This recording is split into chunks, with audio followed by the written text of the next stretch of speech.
ਵੀਰ ਜੀ ਕੀ ਲਿਖਣ ਦੇ ਰਹੇ ਹੋ? ਬਾਈ ਜੀ ਮੈਂ ਸਿੱਧੂ ਮੂਸੇਵਾਲੇ ਦੇ ਕੋਲ ਲਾਈਨਾਂ ਲਿਖਦਾ ਪਿਆ, ਮੈਨੂੰ ਭੁੱਲਦਾ ਨਹੀਂ, ਦਿਨ ਰਾਤ ਮੈਨੂੰ ਯਾਦ ਆਉਂਦਾ ਯਾਰ। ਸੁਣਾਓ ਹਾਂ ਦੋ ਚਾਰ। ਤੁਹਾਨੂੰ ਪੜ੍ਹ ਕੇ ਸੁਣਾਵਾਂ ਹੁਣ? ਹਾਂ ਪੜ੍ਹ ਕੇ ਕਹਿੰਦਾ ਸੁਣਾਓ। ਟਿੱਬਿਆਂ 'ਚ ਉੱਠਿਆ, ਆਪਣੀ ਮਿਹਨਤ ਨਾਲ ਦੁਨੀਆ ਜਿੱਤੀ, ਮੂਸੇ ਪਿੰਡ ਦਾ ਮੁਲਕ ਜਿੱਡਾ ਨਾਂ ਕੀਤਾ, ਆਪਣੇ ਨਾਲ ਪਿੰਡ ਦੀ ਵੀ ਤਰੱਕੀ ਕੀਤੀ।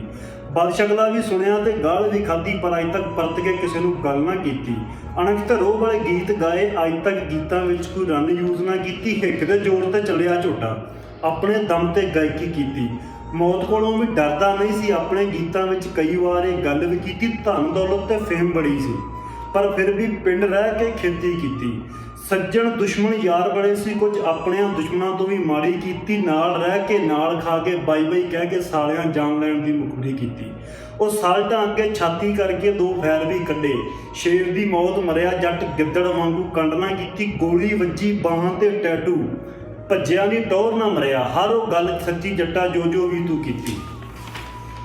ਤੇ ਅੱਗੇ ਕਹਿੰਦਾ ਹਜੇ ਬਾਕੀ ਨੇ ਕੁਝ ਗੱਲਾਂ ਜੋ ਤੂੰ ਕੀਤੀਆਂ ਸਨ, ਕਾਲੀ ਰੇਂਜ ਕਾਲ ਬਣੂ ਤੇ ਸਾਰੇ ਵੈਰੀ ਭੱਜਣਗੇ। ਕਲਾਕਾਰ ਤਾਂ ਬਹੁਤ ਆਉਣਗੇ ਜੱਗ ਤੇ, ਪਰ ਸਿੱਧੂ ਗੱਡੀਆਂ ਵਿੱਚ ਤੇਰੇ ਹੀ ਗਾਣੇ ਵੱਜਣਗੇ। ਤੇ ਰਹਿੰਦੀ ਦੁਨੀਆ ਤੱਕ ਤੇਰਾ ਨਾਂ ਗੂੰਜੇਗਾ ਜੱਟਾ, ਆਉਣ ਵਾਲੀਆਂ ਪੀੜ੍ਹੀਆਂ ਤੱਕ ਲੋਕ ਇਹ ਦੱਸਣਗੇ, ਮਾਰਨ ਵਾਲੇ ਸਰੀਰ ਮਾਰਿਆ, ਸਾਡੇ ਦਿਲ ਚੋਂ ਮੂਸੇਵਾਲਾ ਕਿਵੇਂ ਕੱਢਣਗੇ, ਸਾਡੇ ਦਿਲ ਚੋਂ ਮੂਸੇਵਾਲਾ ਕਿਵੇਂ ਕੱਢਣਗੇ। ਆਉ ਭੱਜਦਾ ਨਹੀਂ ਬੀਬਾ ਮੈਂ ਤਾਂ ਮਰੂ ਟੌਰਨਾ, ਮੇਰੇ ਜਾਨ ਬਾਦ ਮੇਰੇ ਸਾਰੇ ਵੈਰੀ ਭੱਜਣੇ। ਮੈਂ